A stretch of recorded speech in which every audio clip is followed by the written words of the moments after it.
Hello, good morning mga kapadodits. Magandang umaga po sa inyo lahat. Welcome back to my channel. Uh, Napakaganda ng weather natin guys. Pero makulimlim siya ngayon. So I guess sana hindi naman snow na ngayon. So yan yun. Yan.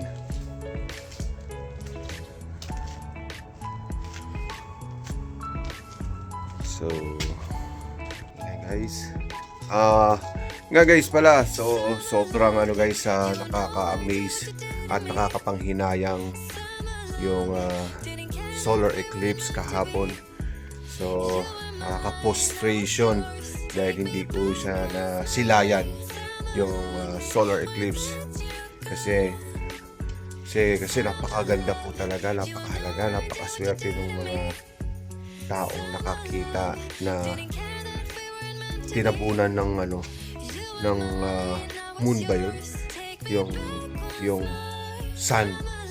So ilang taon na naman po tayo maghihintay para magkaroon ng gano'n na solar eclipse. Sobrang nakakapanghinayang talaga. Inaabangan ko kahapon, hindi ko talaga nakita. Talagang once in a lifetime natin ma-experience yung mga ganong pagkakataon, ang makita natin yung universe na ganon. So yeah, ako po yung nangihinayang. Napakaswerte ng mga tao na dun.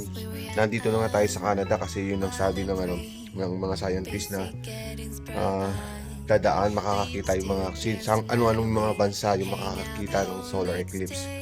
So isa yung Canada doon, pero sa kamalasan hindi natin nakita dito doon sa Niagara Falls sa Toronto, yung sa Ontario. Nagdilim talaga na papanood nila, nakita talaga nila yung pangyayari sa solar eclipse. So tayo guys, maswerte sana at nandito na tayo sa Canada at makakakita ng gano'n, kasi sa Pilipinas talaga hindi natin nakikita yun. So yeah, nakakapanghinayang at hindi tayo nakakita. So anyway guys, back to reality na lang tayo muna. So yun nga guys, so marami tayong gagawin ngayon. Ako nga pala, pakikita ko nga pala sa iyo kung paano ko ginawa yung basement. So almost done na yung natin guys, yung renovation natin sa basement. So yeah, mamaya pakikita ko yung lahat sa inyo mula simula ang process na ginawa ko. So kung paano ko in-install, paano ako nag-subflooring, paano ako vinyl flooring, and then yung sa pintura wala ako, tsaka yung sa walling hindi ko na nagawa ng video kasi sobrang busy. So yun nga guys, mamaya papakita ko sa iyo yung mga finish na nagawa ko na, and then pakikita ko rin yung video ko paano ko siya ginawa. At kami ay hatid ko pa yung anak ko sa school, and then hatid ko pa yung binan ko sa hospital kung papantay sa kanyang nanay. So yun nga guys, stay tuned na lang guys, and panoorin nyo. Then may appointment din pala ako sa book natin ngayon. Medyo mahaba na guys, so tayo doon sa Motherman. Makalayo pa, 20 minutes pa from my house, from here to my house.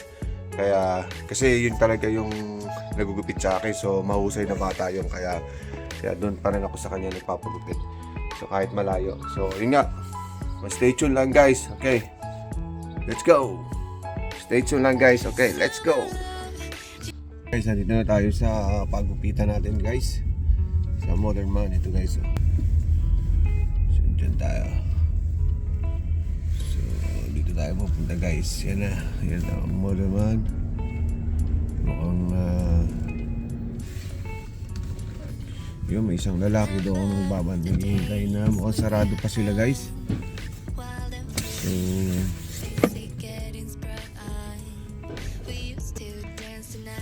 sarado pa yung Modern Man guys. Maaga pa tayo, 10 o'clock yung ating appointment. So wala pa rin si James. Shout out to James Lewis. Siya yung nagugupit sa atin.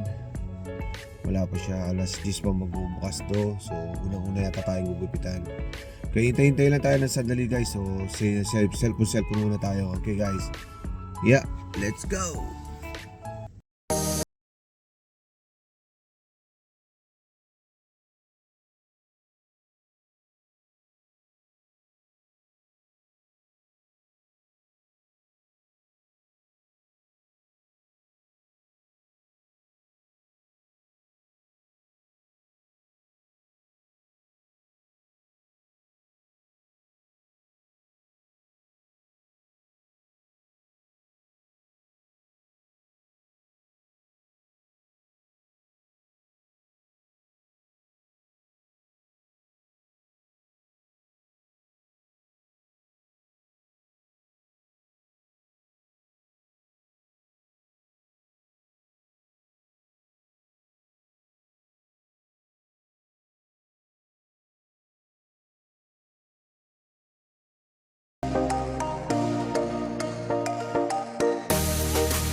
What's up everybody? My name is Badolin. So guys, today mga pakakita ko sa inyo yung ginagawa ko na sa basement, yung renovation. So tingnan natin guys.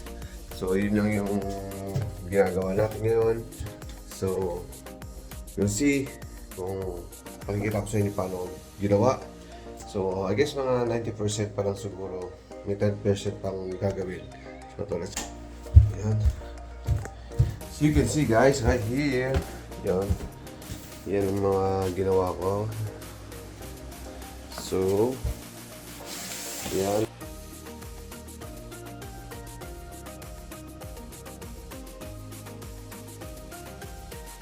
So yan guys yung so right there. Bang. Yan. So yung bar ko yan na ginawa, napakaliit lang naman. Hindi pa tapos, so yan, medyo madumi pa yung basement namin. Yan guys, so ito pa, wala pa yung door niya, kulang pa yung door. Yan, nandiyan yung mga sapatos namin, sapatos ko, yan yung mga sapatos kong collection. Yan, dami pa doon, yan. So ito na lahat guys yung ano ko. Yan guys, yung renovation ko sa basement namin. Dati yan, carpeted yan dati. So yan na siya ngayon. Di pa siya tapos, yung mga door, papalitan ko pa yung door na yan. Steam bed na ginawa ko, yung isang room, basement. Yan, kita niyo yan. So doon, di pa ako tapos doon. Gagawin pa ako doon. So yan. Ito na, kita niyo yung lamin sa ayan. Hindi pa siya totally finished lahat. So yan pa lang yung nagagawa ko. Dito kasi guys, ito yung storage ko dito, medyo magulo to dito. Yan, nakita niyo. Yan, nagmo-moist to dito. So ngayon, itong summer na to, ayusin ko, papalitadahan ko, i-insulate ko na rin yan. So medyo cold storage to dati, so kaya malamig. So ngayon, yan, nagawa na natin. Kita niyo guys, diba? So kung pagagawa natin yan, so gumagas, ang estimate ng contractor sa akin is 30,000 with the washroom. So ako wala akong kita nyo naman ginawa ko guys, di ba? Ganda naman, di ba? Yan, tayo lang gumawa, DIY yan guys, DIY. See that? Laminated, see? Dito heater to dito, yan, hindi pa tapos yan, tatanggalin ko pa to dito. Baklasin pa natin yan guys. Then papalitan natin, gagawin natin ganito. Lagyan natin ganito. Yan, hindi pa rin tapos yan. Yan. Wala pang pinto, bibilang pa natin pinto. Ito yung ginawa kong ano. Lagay ng tanim, yan, no? Hindi pa tapos. Pero yung mga baseboard niya, tapos na yan. Yung mga baseboard. Yan. Yan na ho yung basement namin. Maliit lang siya, pero finish na yung wall. At ang so yung vinyl guys, vinyl flooring natapos ko na, may 4 pa ako natira dito. So probably sa stairs natin gagawin kasi yung kulay ng stairs na luma, yan ang kulay niyan. So marami pa guys gagawin, mga siguro 85% pa lang yung nagagawa ko. Yan yung mga wall natin. Yan, ito pa lang. Yan. So sa halagang ano guys, sa halagang around 7,000 siguro yung nagastos ko. Laminated, subfloor, and then yung mga gamit na binili ko. So yun lahat guys, nagastos ko around 7,000. So apakalayo doon sa ng contractor guys na in-offer sa akin. In-estimate nila sa akin is 30,000, which is included naman yung guys, included yung washroom doon. So ito yung sinasabi kong washroom, pakikita. So medyo madumi. Yun. Yan, dito siya na maglalagay ng washroom. So, dito labahan namin. Yan. Hindi pa yan tapos guys. So, yun yung bike natin. Nakahang. Nabutas kasi yung gulong. So, hindi ko pa pinapagawa. Summer. Yan. Ito yung mga gamit namin. Mga gamit ko dito. Yung mga gamit ko. Mga tools. Gawala. Ito. Itong area nito guys. Gagawin ko tong balak kong washroom to. Labahan at washroom. So, hindi ko nga alam kung paano gagawin dito. So, baka hindi ko rin alam kung ako na gagawa ng washroom. But, medyo nakakapagod na yun. Pero, sa ngayon, ito pa lang yung nagagawa natin. Medyo ganda naman ng pagkakalaminate guys, di ba? Yan, DIY lang guys. Tiyaga-tiyaga lang. Huwag kang matakot gawin. So, yan guys, oh. Yan, di ba? Di ba maganda guys? Di ba? Yan ang ginawa natin, oh. Huwag matakot gawin. Gawin ninyo. Kasi madali lang naman to. Puro kahoy-kahoy lang naman yung ginagawa nila. Kaya ang mahal nilang magsingil. Kasi yung labor talaga, sobrang mahal yung labor. So, kaya ako na lang guys yung gumawa. At least, nakatipid ako ng siguro, pero mo 30,000. 25 to 30,000. Fully basement dito sa basement namin gagawin. So, ang nagastos ko lang is around 7,000 siguro. Mga gaya 7,000 kasama yung mga drywall or something, yeah. Including na drywall. So, yeah. So, yun nga.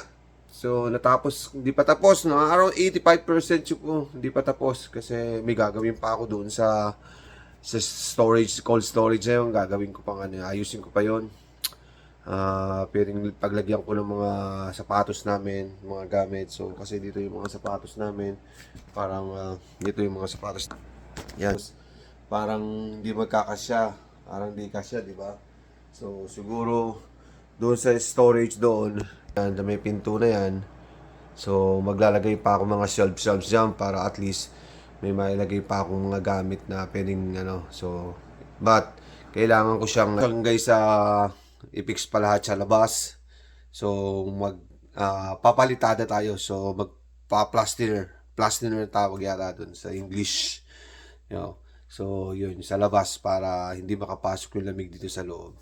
So, that's it guys. 85% na itong nagawa ko sa basement. So, malapit na. So, I hope matapos ko na bago mag-winter ulit. So, sana summer matapos na. So, yeah. Yun nga lang, yung wall ko hindi talaga 100% ako magaling doon sa finishing yung, pero kasi ito medyo nakita nyo dito. May bump siya. So kasi yung itong hindi pantay, yung dating may-ari. Ewan ko kung bakit ganito ginawa. So hindi ko na inayos, ginulo. So katulad nito, dapat pala yung mga ganito nilawakan ko pa hanggang dito. So, yun ang mga mistaken ko. Pero, not a big deal naman guys. Not a big deal. So, okay lang yan. Hindi naman siya, masyadong big deal. So, katulad dito. Ito kasi, maganda-ganda pagkakagawa ko dito sa area nito. Yan, doon. And lalo na doon guys, maganda yung pagkakagawa ko dito. Medyo na-perfect ko to dito. Na-perfect ko yung gawa ko dito. Wala talagang makikita ditong mga tugtungan na ito na perfect ko talaga to. Pero yun doon talaga sa dulo hindi masyado noon guys. Ito dito ako guys, hindi masyado So all in all guys, excited naman ako, naging successful naman yung renovation natin. So we'll see. Pag natapos ko na, pakikita ko na din. Ayusin natin tong basement namin. Tingnan natin kung ano yung itsura niya pag natapos na lahat. Lagyan natin mga halaman dito, Yeah, tingnan natin guys. So, stay tuned lang guys sa susunod na vlog natin. So, makikita nyo na ang kabuuan nitong basement namin. Okay, stay tuned. Peace out.